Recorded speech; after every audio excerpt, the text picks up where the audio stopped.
Well, thank you for being here. And those were the first words that I said after 17 years of not speaking. Thank you for being here.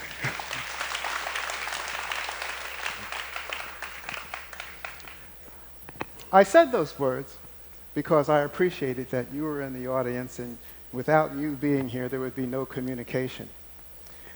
And as I remembered, thank you for being here, I remembered that I had walked across the United States for 17 years without speaking, and something I learned that people were part of the environment. And so I chose to say those words on Earth Day in Washington, D.C., the 20th anniversary of Earth Day. Is when I started speaking. And I spoke because I wanted to remind myself that I was going to now speak for the environment. And the environment had changed for me. The environment had changed. It was not only about pollution and not only about endangered species and loss of habitat and climate change. It was about how we treated each other. Because that walk across the United States for 17 years of listening, I learned that people were part of the environment. People were part of the environment, and if people were part of the environment, then how we treated each other was our first opportunity to treat the environment in a sustainable way, or even understand what we mean by sustainability. And so environment for me was not only about human rights and civil rights and gender equality and economic equity, but all the ways we related to one another. Now, during my journey, I did meet a lot of people. And those people became teachers for me, and we became teachers for each other. I'm really happy because today, one of those people is here with me on stage. And so I'm honored and happy to share this stage with my friend and colleague, Dan Kinzer. Let's listen. In 2009, 10 years ago, I was living and teaching in Curaçao, a small island on the other side of the world in the Caribbean, when I first heard John's story.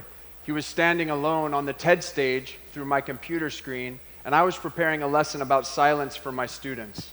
I knew then that John was supposed to be my teacher, and I needed to listen to him, but I didn't know what I was about to learn.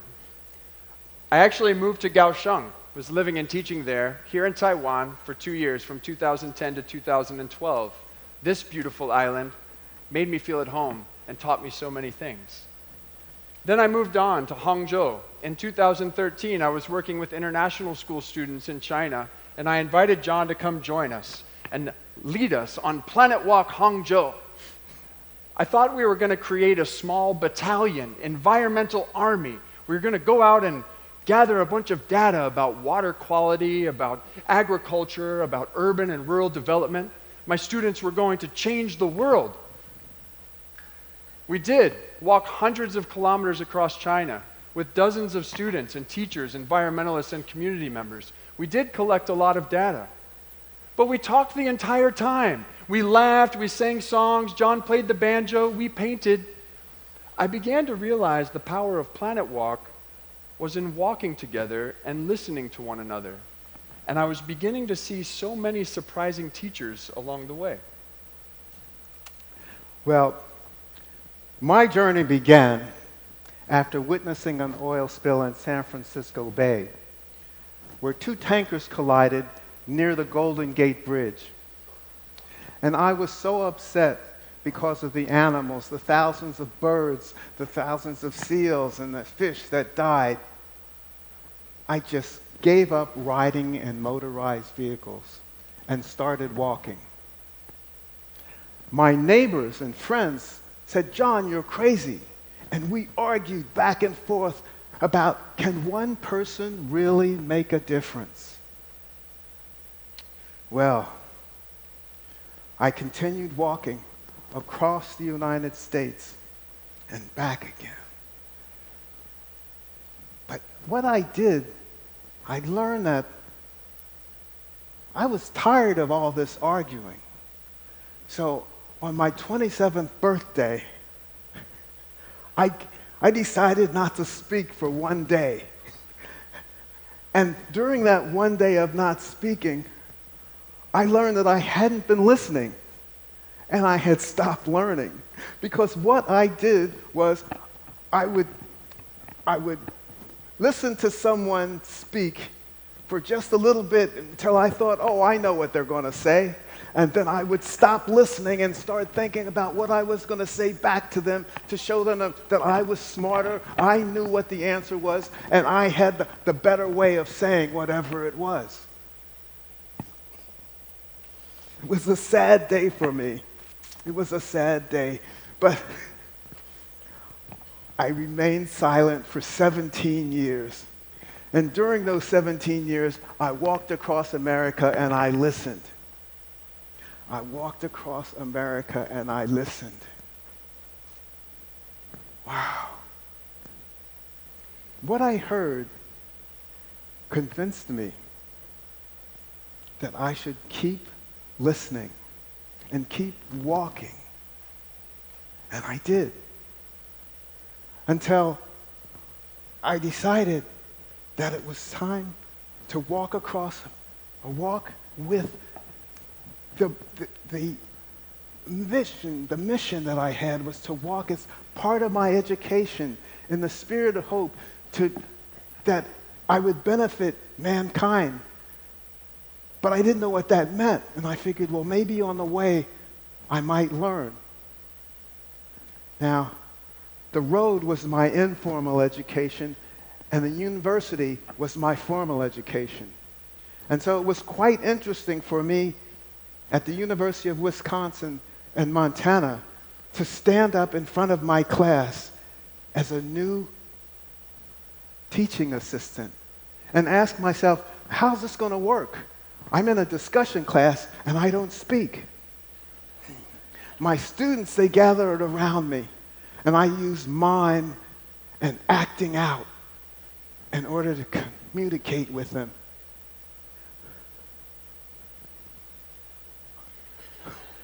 I think he's talking about clear cutting. No, that's not clear cutting because he was using a handsaw. If he was using a handsaw, you can clear cut with a handsaw. No, I think he's talking about selective forestry. And I would just back up out of that.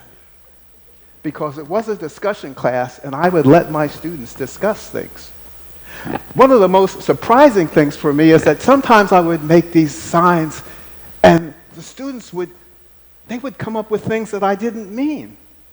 But I should have. Like the time when they came up with the origin of species, Charles Darwin. And they were talking about the survival of the fittest. And did you know that Charles Darwin, when he talked about the survival of the fittest, he wasn't really concerned with how strong the species was. He was talking about kindness and cooperation. That was the survival of the fittest. So I left there knowing that if I was a teacher and I wasn't learning, I probably wasn't teaching very well either. I crossed the United States in the Arco Desert, and I was berating myself one of these days because I was in this heat. This heat was so terrific, and I didn't have enough water to survive. But up ahead, I saw something. I saw something in the milepost. I got closer and closer, and it turned out that it was a plastic jug filled with frozen water. It's that. I never found out who put it there. But it's that kind of anonymous kindness which allowed me to survive. And I think it will allow us all to survive. Yes, I started speaking on the 20th anniversary of Earth Day. And I said, thank you for being here. My mother, who was sitting in the audience, she did jump up and she did shout, "Hallelujah, Johnny's talking." Yes, I was talking. Because after walking across the country in silence and listening to nature and all of my teachers, I realized that people were part of the environment, and how we treat each other is our first chance to treat the environment in a sustainable way. Listen to nature. Listen to each other. Love, kindness, cooperation. Those are key, and those are why I am here today. When I started walking with John 6 years ago, I was looking for a more natural education. I was tired of the forced and unnatural classrooms and schools and curriculum that I was experiencing as a teacher and that I had grown up experiencing as a student. John and I came up with a great idea. It was called the Walking Campus. It was a school, a whole new kind of school modeled after John's journey, where you can move through the world at human speed, navigating your way through complex challenges of the day, figuring out how to build healthy and resilient ecosystems and communities. We didn't know exactly what it looked like, but we had a pretty good example. The journey took me to Hawaii, almost as if I was walking out into the middle of the Pacific Ocean. The walking campus began to sail. I learned about hokulea, a traditional Polynesian voyaging canoe, or va'a, that was sailing around the planet, guided by the stars and natural signs. They were sailing to Malama Honua, or care for the earth. I knew that Hokulea and her crew and Hawaii were going to be my teacher and that I needed to listen. From there, I started studying biomimicry, innovation inspired by the 3.8 billion years of life's evolution here on this planet. I began to see the genius in living things in ecosystems and wonder how we could take advantage of this genius. I began to ask, what would nature do? And I realized that our ancestors had been weaving those lessons, that genius, into their communities for thousands of years. I wanted to discover that same genius. I wanted to turn the planet into my classroom and curriculum, into my teacher. And I wanted to figure out how to share that with my students. So I went on an expedition, a learning expedition, to Antarctica, end of the earth. I figured I'd find some good lessons there. You can see me swimming. It was pretty cold. One of the keys to surviving in Antarctica is thermoregulation.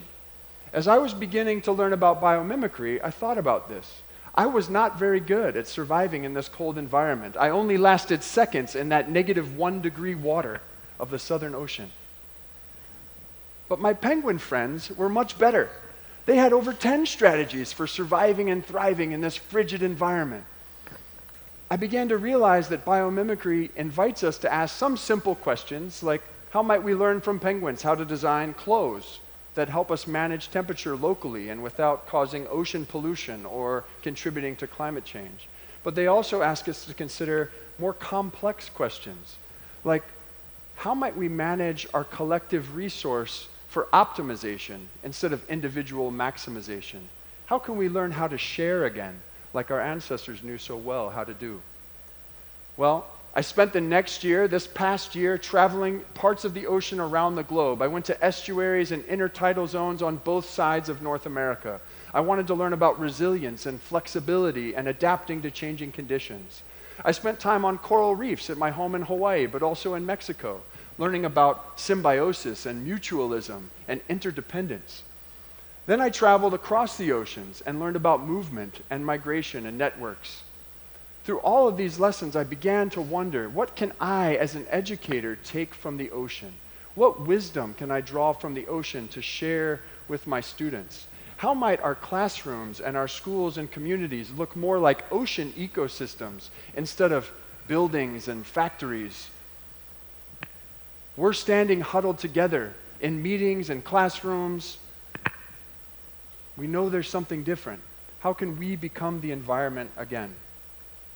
Well, my journey with John and with all of you is helping teach me how to weave ecology and culture, nature and humans, place and community back together again. My hope is that we can bring our blue planet back to life. We, all of us, all living things on Earth, are in this listening and learning journey together.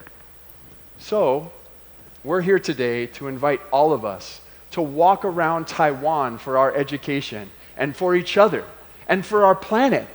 We want to bring the genius of Taiwan back into the life of all of the young people here on this beautiful island. What would it be like for us to walk together?